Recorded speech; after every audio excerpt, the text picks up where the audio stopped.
নমস্কার বন্ধুরা, রোনাস ওয়ার্ল্ডের আরেকটি ব্লগে আপনাদের স্বাগত। পুরুলিয়ার আজকে আমাদের দ্বিতীয় দিন। আজকে আমরা বিভিন্ন সাইট সিইংয়ে যাব। চলুন আমাদের সাথে ঘুরে আসবেন পুরুলিয়ার বিভিন্ন সাইট সিইং। বেরিয়ে পড়েছি আমরা রিসর্ট থেকে। এই মুহূর্তে আমরা যাচ্ছি আমাদের আজকে প্রথম ভিজিট পার্ডি ড্যামে। এখান থেকে 5 কিলোমিটার রাস্তা। গাড়ির ব্যাক সিটে বসেছি, দেখে বুঝতেই পারছেন। আসলে এইখান থেকে সাইট সিইংয়ে যাওয়ার জন্য কোন রাস্তা দিয়ে গেলে ভালো হয় সেটা আমাদের সঠিকভাবে জানা নেই। গুগল ম্যাপে সবসময় যে এখানে সঠিকভাবে দেখাতে পারে সেটা নয়। তাই জন্যই একজন লোকাল ছেলেকে আমাদের রিসর্ট থেকে আমাদের সাথে দেওয়া হয়েছে, যে আমাদেরকে নিয়ে যাচ্ছে বিভিন্ন সাইট সিইংগুলো করাতে। কথা বলতে বলতেই দূরে একটা পাহাড় দেখতে পাচ্ছি, গোরগাবুরু পাহাড়।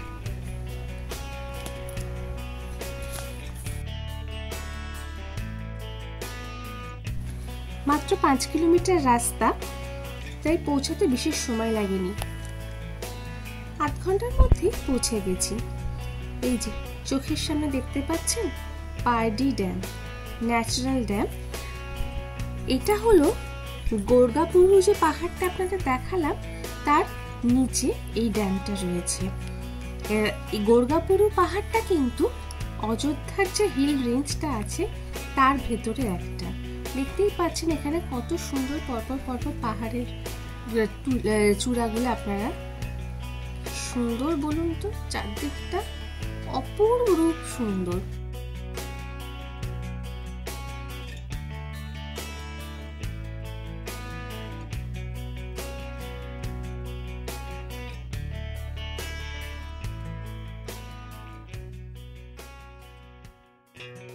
আমাদের সাথে যে ছেলেটি এসছে সে আমাদেরকে দেখাতে নিয়ে যাচ্ছে, নিচটাতে একটা ছোট্ট ঝোড়া মতো আছে।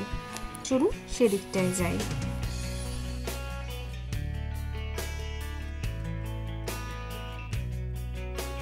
অসম্ভব শান্ত নিরিবিলি একটা জায়গা। ওই যে এই রাস্তাটা দিয়েও যাওয়া যায়, সামনের দিকে সিঁড়ি আছে, ওই রাস্তাটা দিয়ে নামাটা বেটার হবে।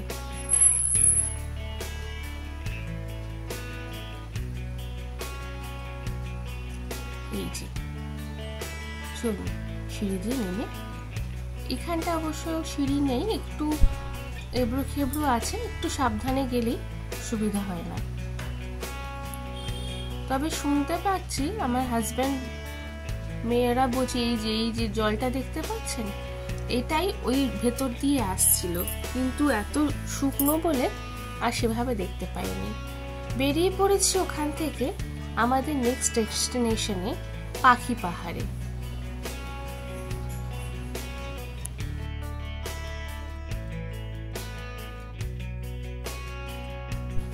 এই যে দূর থেকে দেখা যাচ্ছে পাহাড়টার টিলাটা। নেমে পড়েছি গাড়ি থেকে। এখানে অনেকটা বড় পার্কিং এর একটা জায়গা আছে। এই পার্কিং এর জায়গাতে আপনারা গাড়ি রেখে আপনারা যেতে পারবেন, যেখানে পাথর কেটে পাখির ছবিগুলো, পাখির আকারগুলো খোদাই করা রয়েছে। স্থানীয় মহিলারা 100 টাকার বিনিময়ে আপনাকে নিয়ে যাবে সেই জায়গায়। চাইলে নিজেরাও যেতে পারা যায়, কোনো এমন ব্যাপার নয়। সোজা রাস্তা দিয়ে এগিয়ে গেলে পরপর বিভিন্ন পাখির খোদাই করা স্থাপত্যগুলো দেখা যায়।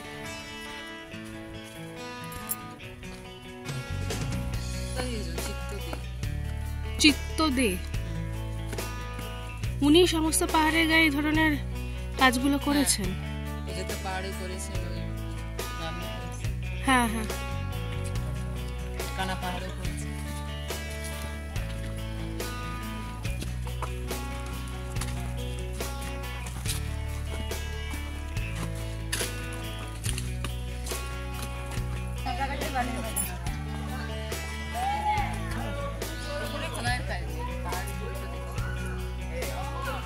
কতটা যাওয়া যাবে? খোদাইয়ের কাজ নেই, ওই ভিউটা দেখা যায়।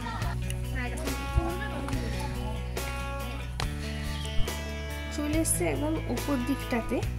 এখানে প্রচুর ছবি তোলা হয়, তাছাড়া পাহাড়ের উপর থেকে নিচের ভিউটাও খুব সুন্দর আসে। তো সেগুলোই দেখে আবার আমরা নিচে চলে আসছিলাম। এখানে পরপর অনেকগুলো পাখি বা জীবজন্তুর মূর্তি খোদাই করা রয়েছে। এখানে যেমন হরিণ দেখতে পেলাম, এই সামনেটাতেও হরিণের একটা মুখ রয়েছে, যেটা সাইড থেকে দেখলে আরো খুব সুন্দর বোঝা যায়।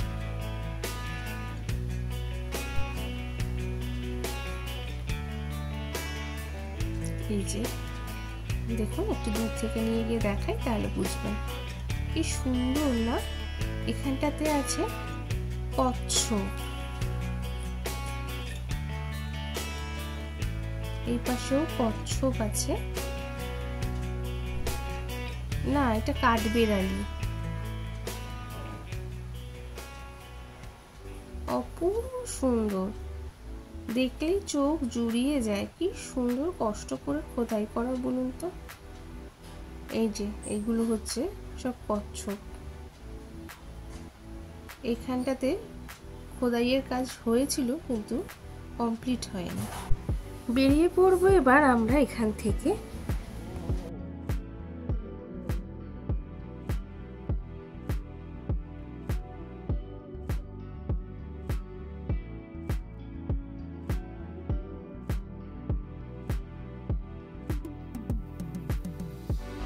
এখান থেকে আমরা ডান দিকে ঘুরবো।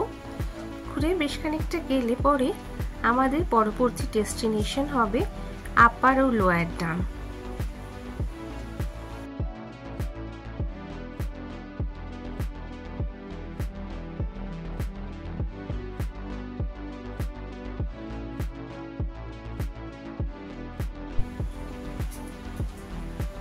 চলে এসছি আমরা আপার ও লোয়ার ড্যামের কাছে, কিন্তু আপাতত এইখান থেকে দেখাবো আপনাদের। ওই যে ওটা হচ্ছে লোয়ার ড্যাম।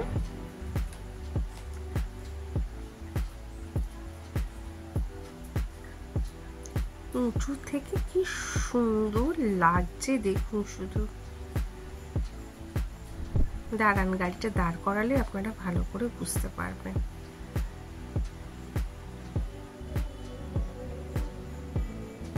দেখুন কি অপূর্ব সুন্দর লাগছে।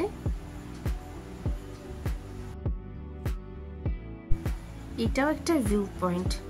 দেখুন এখান থেকে গাড়ি দাঁড় করিয়ে কি অসম্ভব সুন্দর লাগছে দেখতে। আর এই পাশটাতে আপার ড্যাম।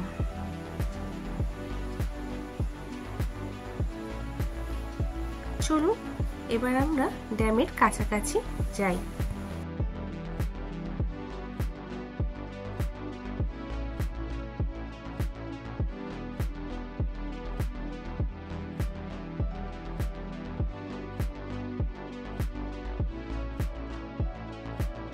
এই ভিউ পয়েন্টের পাশে প্রচুর দোকানি পসরা সাজিয়ে বসে রয়েছে।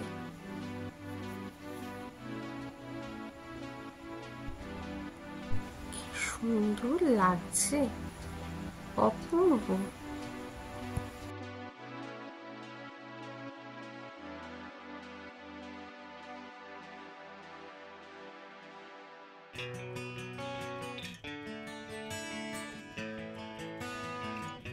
আমরা আমাদের ডেস্টিনেশনে পৌঁছে গেছি।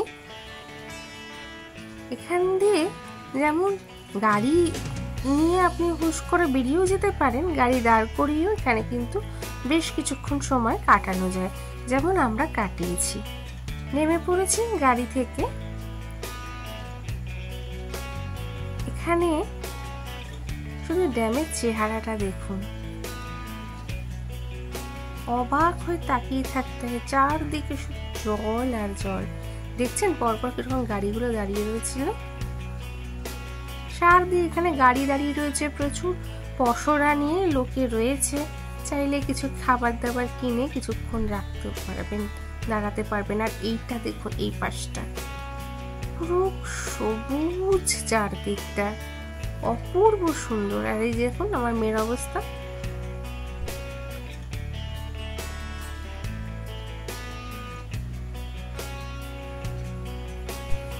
চলুন একটু হেঁটে ড্যামের ওই পাশটা দিয়ে ঘুরে আসি।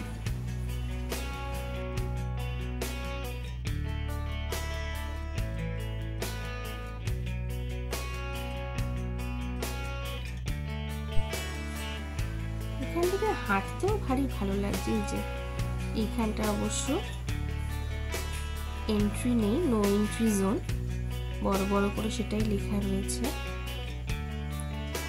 আর ড্যামের এই পাশটা হচ্ছে আপনাদের দেখাতে নিয়ে আসলাম। জলের কালারটা দেখুন কি অপূর্ব লাগছে বলুন তো। গাড়ির প্রচুর আওয়াজ রয়েছে, সেই জন্য সাউন্ডটা অফ করে দিলাম, নইলে আপনাদের শোনাতাম। এখানে যেহেতু জলটা রয়েছে আর চারদিকটা খোলা রয়েছে, পুরো শো শো করে হাওয়া বইছে। এটা হচ্ছে এই মুহূর্তে আমরা রাঙ্গা মোড়ে রয়েছে। রাঙ্গা মোড় থেকে 1 কিলোমিটার হচ্ছে মার্বেল লেক। এটা হলো মার্বেল লেকের পার্কিং। 20 টাকা পার্কিং ফি দিয়ে তারপর আপনাকে হেঁটে যেতে হবে। চলুন।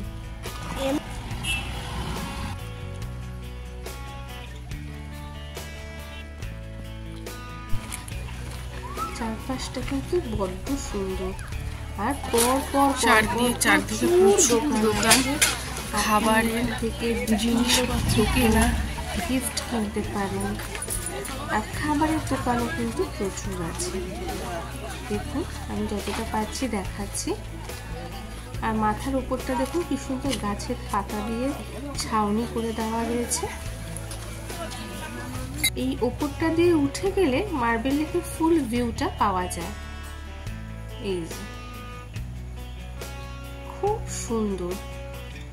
একদা কিন্তু এটা কিন্তু ওপেন মাইন পিট ছিল, তারপর সেটা পরিত্যক্ত হলে বিভিন্ন প্রকারের উপায়ে জল জমে জমে সেটা এরকম লেকে পরিণত হয়েছে। আর যে দেখছেন মেয়ে তার বাবার সাথে উপরের দিকে উঠছে, তার খুব শখ হয়েছে এক্সপিডিশনে। আকাশটা দেখুন আজকে অদ্ভুত সুন্দর। চলুন এবার লেকের কাছাকাছি যাই, একটু ঘুরে আসি। এখানে একটা গেট আছে, সেই গেট দিয়ে ভেতরে দেখুন পাহাড় কাটা চাই। ভেতরে ঢুকে আরেকটু এগোলে পরে লেকের কাছাকাছি পৌঁছে যাওয়া যায়। যদিও সেটা থেকেও লেকটা অনেকটাই নামতে হয়, তারপরে তবু মোটামুটি কাছাকাছি চলে যাওয়া যায়। ওই যে ওই দিকটাতে আমরা দাঁড়িয়েছিলাম প্রথমে। স্থানীয় লোকেরা কিন্তু এটাকে ব্লু লেকও বলে, নীল লেক। একসময় নাকি এই লেকের জলটা পুরো নীল ছিল, যদিও এখন পুরো সবুজ আকার ধারণ করেছে। চলুন এখান থেকে এবার আমরা বেরোই আমাদের নেক্সট ডেস্টিনেশন তুর্গা ড্যামের কাছে। আমরা যাচ্ছি তুর্গা ড্যাম।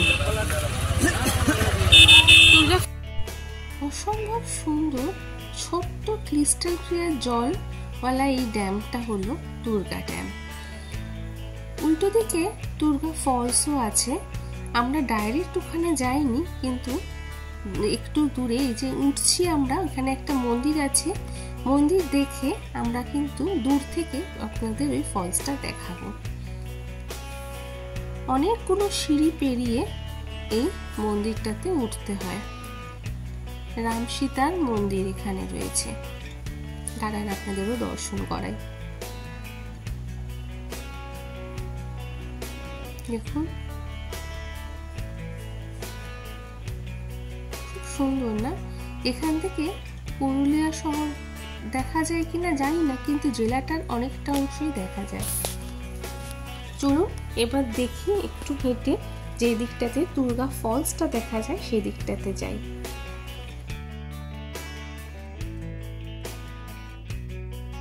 একটু হাঁটতেই কিন্তু দূর থেকে ওই যে ফলসটা দেখা যাচ্ছে। আমি জানি না আপনারা দেখতে পাচ্ছেন কিনা। এই যে দেখতে পাচ্ছেন সাদা পড়ছে জল, সেই জলটাই সোজা বেরিয়ে এসে এখানে এই সুন্দর একটা ড্যাম তৈরি করেছে। চলুন আরেকটু এগিয়ে দেখি যদি ফলসটাকে আরেকটু ক্লিয়ারলি আপনাদের দেখাতে পারি। তার আগে একবার ড্যামের এই পাশটা দেখুন, চারদিকে গাছগাছালি কি অসম্ভব সুন্দর লাগছে। চলুন একটু এগোই। এই যে দেখালাম তো, তবে আপনারা বুঝছেন কিনা জানি না। চলে এসছি সেখান থেকে চড়িদা গ্রামের পার্কিংয়ে। এই যে এখানে একটা বেশ বড় পার্কিং আছে। তারপরে ঢুকে পড়েছি পুরুলিয়ার বিখ্যাত মুখোশ গ্রাম চড়িদা গ্রামে। এখানে পুরো একটা পাড়া জুড়ে কিন্তু মানুষজন এরকম মুখোশ তৈরি করছে এবং যারা এখানে ঘুরতে আসছে তারা কিনে নিয়ে যাচ্ছে। এখান থেকে প্রচুর মুখোশ কিন্তু বাইরে যায়, যা পুরুলিয়ার বিখ্যাত ছৌ নাচ যে আছে সেই ছৌ নাচের জন্য মুখোশের দরকার পড়ে। দাঁড়ান আপনাদের দেখায়। এই যে এই মুখোশগুলো কিন্তু আমাদের অত্যন্ত পরিচিত। এই মুখোশগুলো দিয়ে ছৌ নাচ হয়। রাস্তার পাশে এরকম শাড়ি দিয়ে দোকান। চলে এসছি একটা দোকানে যেখানে রং করা এবং সাজানো হচ্ছে সেটা দেখতে। ওনারা অ্যালাউ করেন, কোনো অসুবিধা নেই। আপনারা চাইলে আপনারা এসব ভেতরে ঢুকে ওদের মুখোশ তৈরি করা দেখতে পারবেন।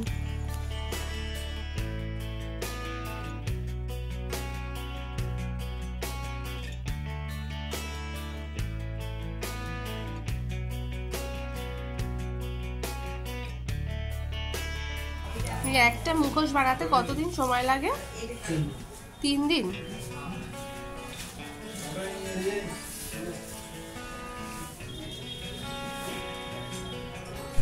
ওনাদের ডিস্টার্ব করবো না, ওনারা নিজেদের কাজ করুন। দেখুন মূর্তিগুলো বেশ তৈরি করেছে। এই যে এই মুখোশটাই আমি অনেকক্ষণ ধরে খুঁজছিলাম। ছৌ নাচে এই মুখোশটাও প্রচন্ড দেখা যায় না। দেখুন কি সুন্দর গণেশের মুখোশ তৈরি করেছে, এদিকে সিংহের। আমরাও নিজেদের পছন্দ মতো কয়েকটা মুখোশ কিনে ফেলেছি। এবার আমরা এখানে আরেকটু কিছুক্ষণ থেকে এখান থেকে রওনা দেব আমাদের রিসর্টের উদ্দেশ্যে। চারদিকে কি সুন্দর না, দেখলে মনটা ভালো হয়ে যায়। চলুন এবার বেরোই, সন্ধে হয়ে আসছে। যদি পুরুলিয়ার একদিনের এই ট্রিপটা আপনাদের ভালো লেগে থাকে অবশ্যই লাইক, কমেন্ট, শেয়ার ও সাবস্ক্রাইব করবেন। আর দেখা হবে খুব শিগগিরই পরবর্তী আরেকটি ব্লগে। সবাই খুব ভালো থাকবেন, সুস্থ থাকবেন। নমস্কার।